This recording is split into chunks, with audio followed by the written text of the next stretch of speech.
Hello, welcome back to my channel. So today I want to do a video all about the ESFP personality type, their functions, their strengths, their weaknesses, what makes ESFPs so special and their unique gift to the world, and what I really love about ESFPs. So if you haven't heard of cognitive functions before, they're actually the building blocks for what Myers and Briggs came along and did when they did the letter dichotomies I versus E, N versus S, but it goes all the way back to in 1921, Carl Jung, the very famous psychologist, coined these 8 cognitive functions as they're listed here.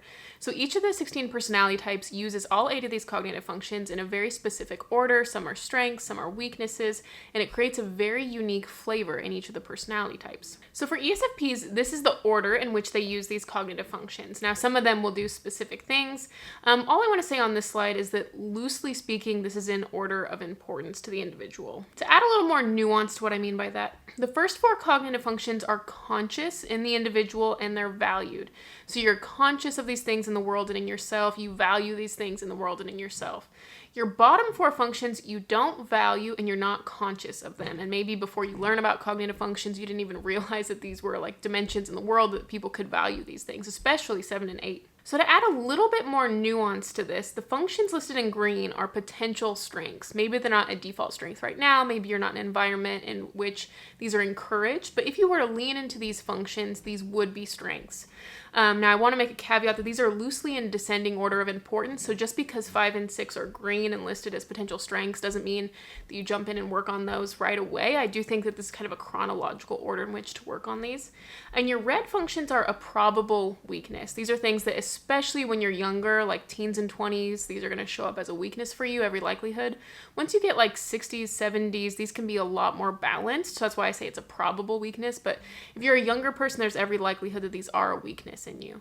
But your top 4 functions you do value. So even though you're not necessarily good at them and maybe they're a weakness, you do value them in yourself. And maybe you value them in such a way that you pick a partner who has these traits, and it's a way for you to kind of embody and live out these functions since you do value them. So because your top 4 functions are the ones that you're conscious of and that you value, there is so much meat to unpack there.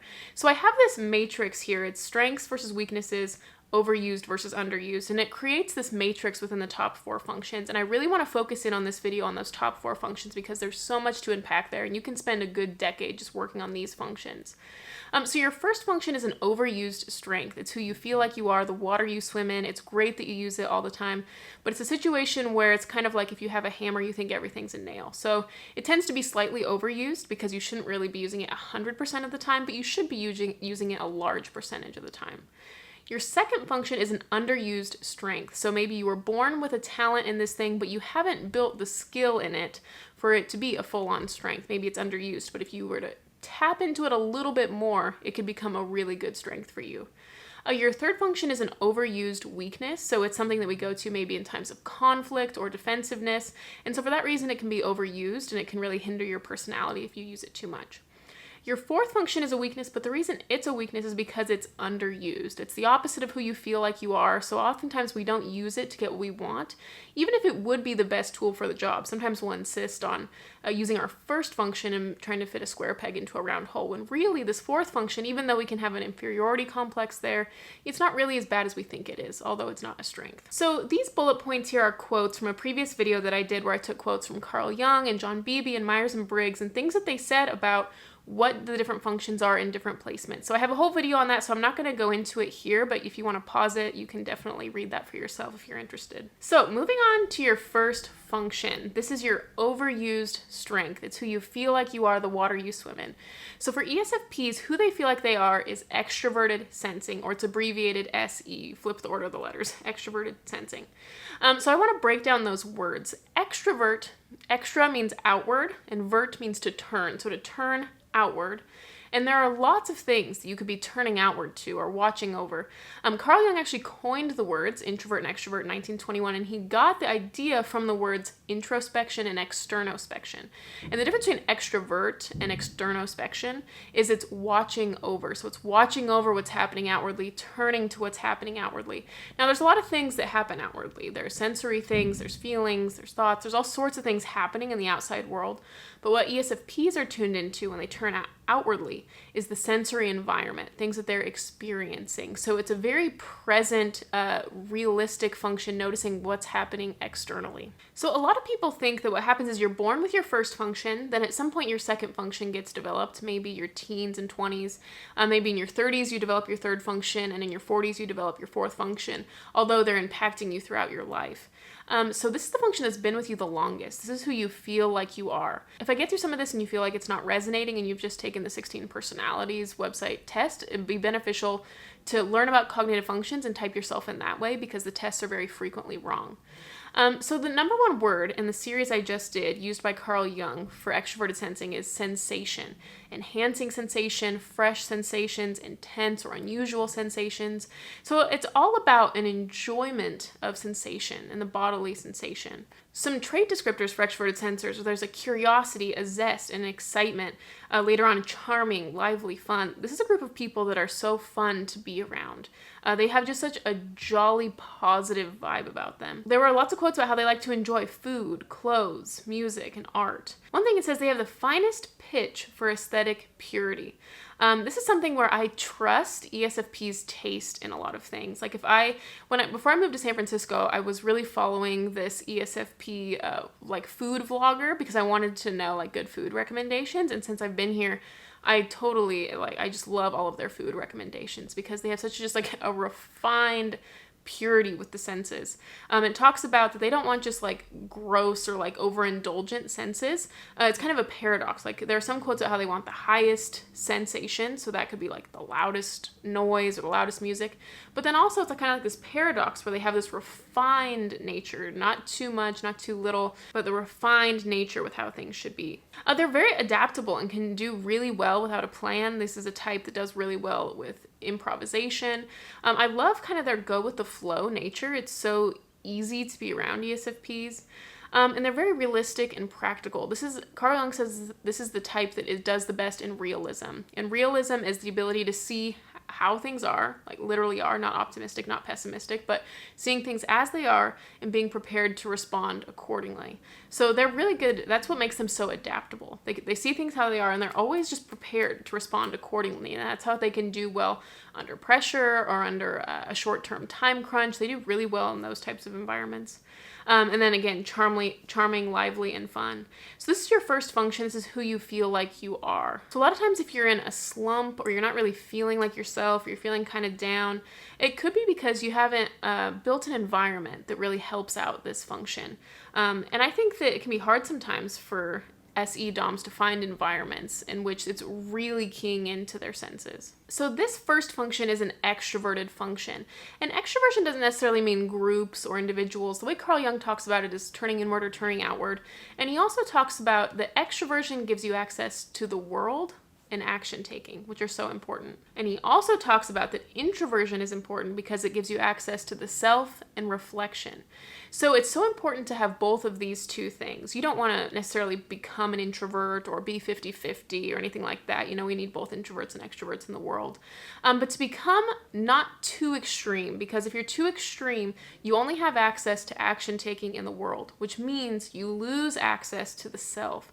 And it's so sad to watch people lose themselves in the toils of the world, is the quote that Carl Jung says. So the second function adds some complexity. Carl Jung talked about in the Extraverted Sensing section that sometimes when the individual is just that first function, as they're, as a kid and they're just developing, maybe even in their teens if they haven't developed yet, they seem kind of like a flat character, just extroverted sensing, lacking complexity. But at some point they have this character arc where they develop the second function and they develop some complexity and they become a more well-rounded character. And it makes the individual a lot more three-dimensional as opposed to being kind of flat. So your second function is introverted feeling. So the word introvert means to turn inward, which again is not necessarily being by yourself. You could be in a group of people and be tuning them out and be tuning inward to what's happening inside and reflecting on it.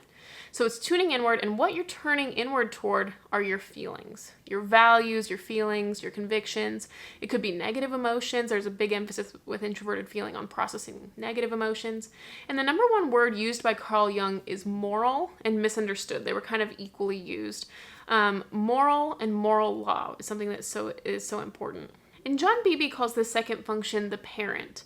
And what I like about this is what parents do is they help you set expectations for yourself. They have a maturity, and it's how you can hold yourself to high standards and not just focusing on, what works for you, but also trying to have impact with others. And your second function is where you can have so much impact with others. Because your first function, you're just a natural at, and sometimes it's hard to teach people something that you just are so naturally good at. It came naturally to you. Your second function is one that you are born with a talent in it, but you have to put in the work. You have to work on it, figure it out to really make that a skill. And then because you've put in that hard work, it's something that you can actually teach people. And a lot of people have so much impact in their second function, and especially in their mentorship or teaching other people, or just how they can give advice. So it's great to set expectations for yourself in this function. So I bring this up because Introverted Feeling, there was all those quotes about moral or having a moral law. And there's a lot of quotes about, Introverted feeling guilt, seeking fault within the self, and having an inner harmony, an inner certainty, making sure that its life is in alignment with its values. And so it's such a way for ESFPs to set some expectations for themselves, to seek out every fault they can in themselves. I've talked to, there are some types that have Introverted Feeling really low, and what I've noticed is they have kind of a fuzzy relationship with their motives or some morals. So they might just have a very one-dimensional relationship with it. They'll just say, yep, my motives were good. And it's kind of a simplistic word, just kind of blanket statement, motives are good.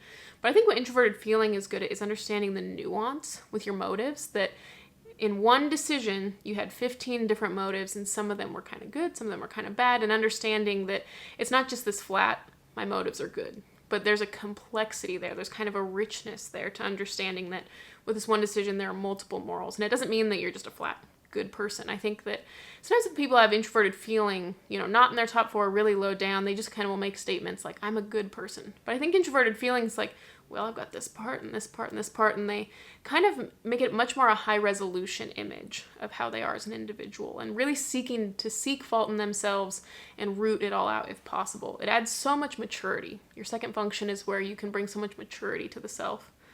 There's so much idealism with Introverted Feeling. They have these high standards with how they want the world to be, and the standard of perfection and morals and how people should treat each other.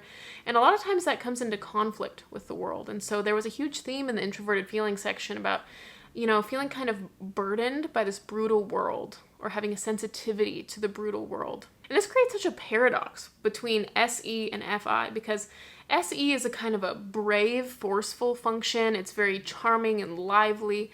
And ready to seize the day. While Introverted Feeling is almost the paradox of that. There were quotes about how they can be kind of melancholic. They can be kind of sensitive toward this brutal world.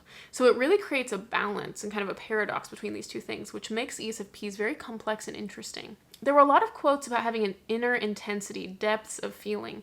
And this feeling is not seen on the surface. There's all these deep feelings, but it's like still waters run deep. People on the outside are not seeing these. This is an internal, deep experience that's happening. And I think that to work on Introverted Feeling is to then have access to the depths and really all the complexity of these feelings. I think sometimes EFPs, so ENFPs and ESFPs, if they neglect their second function, there can be kind of scared of getting into the feelings, like what's going to happen if I get in there. But really this is the parent function. It's the mature function. It says, I can face this. It has a responsibility, which I think is really admirable. There were a lot of spiritual quotes like unity with God, life of the spirit, or how they feel like their morals have been given to them by like a higher power. Not necessarily religious. I don't think I see a trend with introverted feelers being particularly religious, but definitely some spiritual emphasis. They seem kind of hippie-ish, new agey at times to me. And so tapping into that part of you, if that's something that you value. Another thing is that they talk about Introverted Feeling has such a depth of feeling that sometimes it's hard to describe to another person just accurately what these feelings are. And so they talked about maybe art, poetry, music, biographies. Those are just starting to tap into these divine feelings that it talked about. So it really gives an expression for introverted feelers, a depth. And I think that this is something that is so important. They talk about this like spiritual journey. I think it's kind of like this going inward, reflecting on yourself, and coming out on the other side and conquering it. Introverted Feeling is incredibly independent and individualistic. It talks about they've got no desire to impress and they renounce tradition. So, I've seen, I have got this picture of this guy here. The example I give with Introverted Feeling a lot is like guys with long hair or women who don't shave their legs, but they're renouncing kind of these traditional standards of behavior and kind of questioning, why am I just going to go along with what everyone else is doing? And it creates a lot of individualism, which I think is so interesting for introverted feelers. I love how iconoclastic they can be and very independent. But I think one of my favorite traits about introverted feeling is this no desire to impress. There's something so authentic about it. This person just walking around barefoot with an acoustic guitar, they're not trying to play up anything. A lot of times I'll see introverted feelers who don't wear makeup. They're not trying to change themselves for anyone. They don't have a desire to impress anyone. They're just this is me. This is how I came onto the earth, and I'm going to remain this way. So this is something that I really recommend people to work on, is their second function in general. I recommend isolating this function. Myers and Briggs talk about you have to isolate the function if you have any hopes of working on any of them. So you have to isolate it and do it one at a time. But work on this for an extended amount of time, like in the ballpark of 5 years, because you'll have times being motivated and unmotivated. And so you can really get the full benefits out of it. So I think it's so good to, analyze all of your motives and root out all the ones that aren't good or aren't moral. Journal about your feelings, write poetry, tap into your artistic side. Really lean into this, because this is what adds so much complexity and depth to ESFPs. So now moving on to ESFP's third function. So your third function is the direct opposite of your second function. So since your second function is introverted, your third function is extroverted.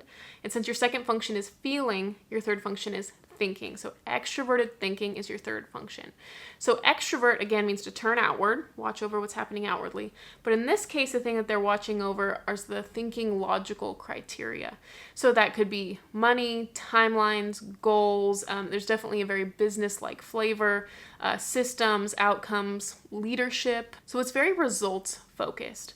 So if you remember from that matrix, your third function is an overused weakness. And it is overused so much so that a lot of people will actually type themselves based on their third function. So if you think you're an ESFP, there is a chance that you could actually be a TE Dom. This is something that I've seen, or I've seen TE Doms who think that they're SE Doms because they're an ENTJ with their third function. So people are so much in their third functions that actually a lot of times they type themselves based on the third function. So because these functions are direct opposites, like North Pole and South Pole, you cannot be at the North Pole and the South Pole at the same time.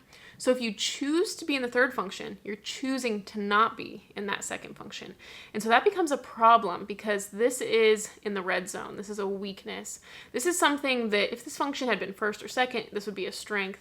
So I have first what the function is known for, and then I have an arrow for how it can kind of get twisted and tainted when it's in this third spot. John Beebe calls this function the child, and he talks about how this function is primitive, it's shadowy, there's a lot of cowardice. It's kind of like a bratty teenager. It has a lot of ego, an inflated ego. It thinks that it's better than it is.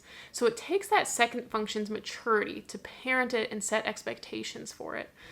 Teenagers aren't all bad, so this function can do some good things for you.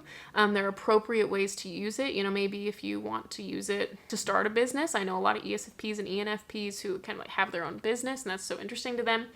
But there are some ways that it's not good to use it for. So it's good to use your second function to parent that third function so that you use it in appropriate ways and don't use it in the inappropriate ways. I notice a lot of times people will tend to use it when they're feeling defensive, when they're feeling insecure. They might use it in arguments. I'm of the opinion that if you are involuntarily single, so like you'd like to be in a relationship but you can't seem to find a relationship, that it's because individuals are too looped in their first and third functions and they have neglected that second function. So it kind of removes some maturity. It keeps the individual in some childishness. So the third function is really important to get out of, because you can't be in your second and third function at the same time. So if you want to be in that green zone, it requires getting out of this red zone. So TE is a lot about outcomes, goals, and results. And what can happen is if the TE and FI are kind of blended, like you're getting the worst of both worlds, is that external validation is where value is found. And so they're constantly trying to do things to find FI value. When in reality, FI kind of understands that everyone is just intrinsically valuable. And it's not the need to do all of these things to be seen and do all these things for all these different people, but just my authentic self, the stripped down acoustic guitar with no makeup, the barefoot, that's really who I am as an individual.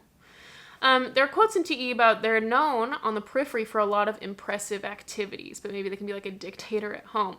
So in the case of the ESFP, sometimes these impressive activities can be seen as like vanity metrics. So the vanity comes from a little bit of bad FI. It's very self-focused, but this metrics comes from the TE. So this can be really concerned with how many Instagram likes something gets, or how many views a video gets, or things like that. Finding value in the metrics by other people. And this can lead to some egocentricity. A bad type of FI, a not very mature FI, can have some egocentricity. And just the third function in general is egocentric. TE can be known for being controlling. If it's a strength, there's a lot of leadership there. Running an organization, managers are known for having TE. But when it's in this childish position, like if you think of how when teenagers try to show leadership, it's kind of clunky, at first. It can be domineering. There were quotes about petty tyranny. It seems kind of bossy. When children show leadership qualities, usually the word people use is bossy because, it is kind of clunky. It's a child. So that's kind of the word I would use with TE in the third or fourth slot. Is the bossy is really the word I would use. TE had a quote, "It never stagnates." And there were quotes about how exclusivity toward the goal wears on passions and family life. So an overemphasis on work and business and these metrics really wears on the passions and family life. People want to feel valued, and you want to make sure that you're analyzing what your motives are when I talked about with FI. So in posting this Instagram post, okay, let's list as many motives as I can possibly think. Let's list, 15 motives. And let's see if I can root out the ones that I don't like in myself. And maybe if there's too many negative motives, maybe it's not a good thing for me to do at the moment. TE really cares about moral optimization and FI. So in Carl Jung's writing, both FI and TE had quotes about moral optimization. But what TE can do if it's not used properly is it optimizes others or organizations. So it's trying to make an organization that it's a part of, maybe it's business or whatever your job is, because it's very business oriented. So trying to optimize the morals of the organization when maybe it's not the individual's place to do so. And it's more so the way you can have most change is things are caught and not taught. So it's best to, as an introverted feeler, analyze your own motives and morally optimize yourself. And then by your behavior, then that will kind of spread this motives, as opposed to talking about how other people's morals or the culture is not good. And so there can be kind of a self-righteous defensiveness. My husband Garrett is an introverted feeler, and so when I was asking him what are some things in himself that he's noticed, or if FI or TE is not good, and he talked about there's kind of a self-righteousness, that the self is always right. And especially if this isn't an argument, because a lot of times your third function is where you go when you're defensive or in an argument. So if you're in a time of defensiveness, it's kind of the standpoint, I'm always right. Others are always wrong. But introverted feeling, if you come back into the mature introverted feeling where you set expectations for yourself, it seeks fault in the self first and tries to root out any place where it's guilty. And lastly, extroverted thinking has a business-like outlook. So it can be actually a coldness standing between them and the world. And I think ESFPs are definitely not known for this type of behavior, which I think is good because it's best that types are known for the things that are good about them. And I definitely don't think that all of these bullet points apply to all ESFPs. But if an individual is in a time of unhealth, they can go to this third function. But the vast majority of the time, I think ESFPs are known for this green zone, this amazing place for them to be. So this function is the overused weakness. It's the child. And this can really be a sore spot for individuals. This can be the reason if you feel like you're losing yourself in the toils of the world, or you feel like you're lacking a strong connection to yourself. It could be that it's time to access that introverted feeling and have it parent the extroverted thinking, so that FI will keep TE in check and say, okay, TE, it's good to use you in these ways, but it's not good to use you in these ways. So it's good that it's given me an interest in business. It's good that it's given me an interest in, maybe being my own boss, or maybe being efficient or reaching things on schedule. But it's not good if it's having me, be into vanity metrics or needing so much external validation. So introverted feeling can allow you to turn inward and reflect and analyze where are all of these behaviors coming from? And it adds so much satisfaction and range. There are a lot of quotes, in the previous slide from John Beebe and Myers Briggs, those bullet points, that the second function adds so much range and satisfaction to individuals. And I've heard from so many people on the channel that they feel like they really came home to themselves and felt like themselves again when they got out of that third function into their second function. So now I want to get into your fourth function. Your fourth function is Introverted Intuition.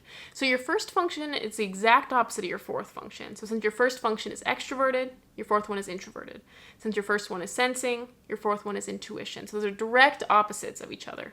So since your first function is who you feel like you are, it's the water you swim in, it's the function that's been with you most of your life, Since this fourth one is the opposite of that, it's who you do not feel like you are. This is not who you are, especially if you're like younger than your 40s. This one really starts coming on the scene a little bit more like in your 40s. So this might feel like the exact opposite of who you are. Maybe you're looking at these graphics and you're like, I don't know if this is really me. But inside, this is a part of you. Maybe the world doesn't see it that much, but this is definitely a part of you. So this is your fourth function. It's an introverted function. So it's turning inward and processing what's happening inwardly. And it's processing intuitions. So if sensing is what you have experienced and what does exist, the opposite of that then are things that you have not experienced, things that do not exist. So this could be the future, kind of your life path, thinking about the future, and it's doing a processing of that. So I didn't talk much about it, but since your first function is an overused strength, I mean, it's great that you use it much of the time, but it's not great to use it 100% of the time. It makes this function an underused weakness. It's very underused because like the second and third function, your first and fourth functions are like north and the south pole, and you cannot be in them at the same time. So if you choose to be in your first function 100% of the time, you're choosing to be in your fourth function 0% of the time, which it's a weakness, so you don't want to be in it much of the time, but you actually do want to sprinkle it in a little bit. Like we're not talking like 50-50%, 1 and 4, but maybe 80% in your first function, 20% in your fourth function, maybe something in that ballpark. Because everyone has the belief, my first function and my first function only will get me what my first function wants. So in the case of like sensations and enjoyable sensations will get me enjoyable sensations. But actually, this creates a prison for everyone. Everyone has a type of prison they create for themselves when they have this belief. And so in this case, if you just seek enjoyable sensations and enjoyable sensations only, some of those might get you into trouble and not think about long-term consequences. So it might create a prison. So if you're just consuming all these enjoyable sensations, that could lead to some things. Maybe you get in a lot of tricky situations with your body. Maybe you wanted to do a wheelie on a motorcycle or whatever, and then you broke your arm. And over time, these keep happening and happening. Or maybe you want to eat a lot of like really rich food, and then over time you gain weight, and then that has long-term consequences. So sometimes seeking these things on the short term will really imprison you on the long term. And what will really get you what your first function wants is the appropriate use of all of the 4 functions combined. Because these are all like different tools in your toolkit. And so for different situations, different tools are appropriate. So if individuals have the opinion like my first function and my first function only will get me what my first function wants, sometimes that's like trying to fit a square peg in a round hole because not all situations are gonna be easily solved by SE. So a word that gets thrown around with extroverted sensing is reactive.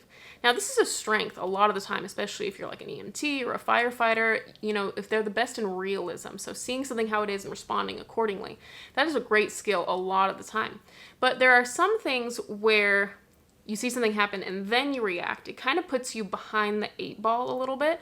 So it's sometimes better to be a little bit more proactive, like sprinkling it in. So introverted intuition helps you see things a little bit more futuristically. So you see the vision first and then you can create it. There are quotes about how introverted intuition likes to transform its vision into its own life, as opposed to seeing something, it's being reactive to something and you're kind of behind at that point. So thinking about what kind of life do you want to have, sitting down and journaling, something that can be good to help you get into introverted intuition is to take out all of the sensory environment. So, you sit in a dark room, you turn the light off, maybe you light 1 candle or something and with no noise, a sensory deprivation type room as much as you can, and stay there for an extended amount of time. Introverted intuition has kind of a patience, there's like a long-standing timeline with it, and journal about where do you want your life to go? What's your vision for 10 years from now, 20 years from now? If that's too far out, just do whatever is appropriate for you, but then transform that into your life. Introverted intuition sees things kind of in an outline, Carl Jung talked about, and then tries to create it. An issue with extroverted sensing, Carl Jung talks about, is there's little tendency for reflection or maybe deeper meaning or purpose. But there were quotes from introverted intuition that it thinks a lot about deeper meaning and purposes, its interpretation of life and promotion of understanding. So thinking about things, a little deeper, I think it just requires slowing down. I think ESFPs have a lot of capacity for thinking deeply. It's just putting yourself in the environment to slow down and want to do that and see things from all sorts of different angles. I think extroverted sensing kind of sees things from the first angle it's presented to it, but slowing down and seeing things from all sorts of different perspectives. There are quotes from Carl Jung that SE can expect too little of themselves, whereas introverted intuition feels bound to transform its vision into its own life. So the vision will be staked ahead far in advance and then transforming the self into that vision. I think introverted feeling as well as introverted intuition help extroverted sensing set expectations for itself. Because talk about extroverted sensing sees things how it is, not pessimistically or optimistically, but just seeing things how they are. And they're very good at that, being very realistic. And he talks about they apply that to themselves as well. So they're not necessarily undervaluing themselves or overvaluing the self when you're just talking about extroverted sensing, but they're seeing themselves how it is. And they're totally fine with that. They like things how they are. So that can create, there were quotes about there can be some like laziness there, for example, if you don't ever want to think about the future. And I want the future to be here. I'm currently right here, which is going to require me to do some transformation to get to that point. So extroverted sensing sees what is, and introverted intuition will kind of peer behind the scene. So what could have motivated this thing or what's going on behind there. So I think that's something that adds, like sprinkles in for extroverted sensing. I heard a quote that you don't really know an individual until you know their fourth function. Maybe when you first are an acquaintance with someone, maybe you first meet their first extroverted function, maybe you meet 1 and 2 first, and you meet 3. But it takes a little while. Like, you're like really friends with someone when you start to see their fourth function a little more, because for a lot of people, this fourth function is turned off and it's just completely absent. So that's when it's so interesting to really get to know people. I've had such philosophical conversations with ESFPs and ESTPs, and I think this is a side of them that is not part of the stereotype. I think it's something that they're not necessarily known for, but I think they really add a lot of value to these things. I think that they're so well-rounded. Like ESFPs, they're so fun, and they also have these values, and they're also good with like business logic type things. So I think they're so well-rounded that they're an incredibly fascinating type, and I think they have a lot more complexity than like in the type community that people give them credit for. And everyone's fourth function, no matter what it is, kind of whispers at their life purpose, and it can really help you achieve it. I think your first function and your fourth function are really working toward a certain life purpose. And in the case of the ESFP, that function is introverted intuition, which the word purpose was used a lot. So it's kind of almost like a double dose of thinking about purpose and analyzing purpose. So a lot of times I'll hear SE DOMs talk about what they want the long-term vision to be for this business or for this organization or for their life. And when they get into this philosophy or, some of the best SE DOMs that I've known are really into reading books, more like long-form content that's not so sensory stimulating. It's a way to kind of sprinkle in some NI. It's very kind of like sedentary and thinking a little bit more meditatively about things. So I was listening to a podcast the other day, and John Beebe was talking about how he calls the fourth function the inferiority complex. So people feel more inferior in this function than they actually are. It's true, it's not a strength, but sometimes people are a little sensitive about this function, and it's actually not as much as people aren't as bad as they think they are. And people actually have a lot of insight in this fourth function if they just sprinkle it into themselves. So my recommendation is that people work on their second function for an extended amount of time, like 5 years or so. And then if you want to bring in more and you feel like, you get to a point where you feel kind of settled and you want to do a little more, your fourth function, I'd work on that for a couple years. Just work on sprinkling it in. Like, you don't want to have a life marked by it. You don't want to become an NI user because you're an ESFP, so it's important to be an SE. But sprinkling in a little bit of this in your life, I think will give a little bit more purpose, because that's what the fourth function does. It kind of whispers at your purpose. It gives hints, it gives a little direction in that direction. And especially with NI in that slot, I think that that's very true. What I think ESFPs are really good at is like reminding people of like their youth. I feel like even like the older and older that they get, they always seem young. They always seem youthful. I feel like they remind people of the joy and youthfulness and kind of a vibrance of life that I think along the way, there are certain types that kind of forget it, or even at an early age, they've kind of forgot it. And I think ESFPs bring you back to the joy and the vibrance of life and just like how amazing this world is. I've heard a lot of stories from ESFPs where they talk about how they went through a deep, dark, depressive time, and I associate the way that they talked about it with FI. Depression and FI are not synonymous, but I think in the individuals I'm speaking of, this is where it was coming from. They talk about how they went through this deep, dark, depressive experience where they had been like running from emotions, and they finally started going in there and like doing all this deep excavation of their emotions and things they went through. And they felt like they really knew pain and really knew sadness. And I think this is why sometimes ESFPs will tend to kind of run from introverted feeling, because it's like, oh no, it's going to just consume me. There's going to be all this bleh. But it's your second function. You can handle it. You can come out the other side. And these people, when they come out the other side, they talk about how they feel like they know deep emotions. They know the depths. They experience the depths of sadness, but it didn't stop there. It also transformed into a deep, joy. Like they felt like they had been living their life in kind of a shallow joy, just kind of like happy, you know, they're going on life, you know, people see them as really happy-go-lucky. People perceive them to be this happy person, but in the reality they were running from kind of all this sadness. But once they faced it, they felt like they were truly this joyful person that people perceived them to be. And it wasn't shallow, it was like a depth of joy and a really full dimension of a full understanding of the range of the emotional experience that people can have.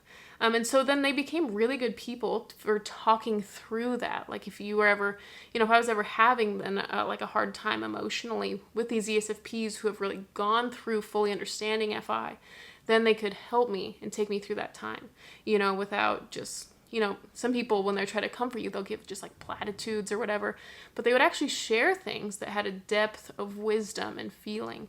And so I feel like there's so much impact with your second function. It's how you know, when at your funeral, that's probably the function that people will talk about that really impacted them. If people give advice, I think people give such solid advice about their second function in particular when they've worked on it for so long.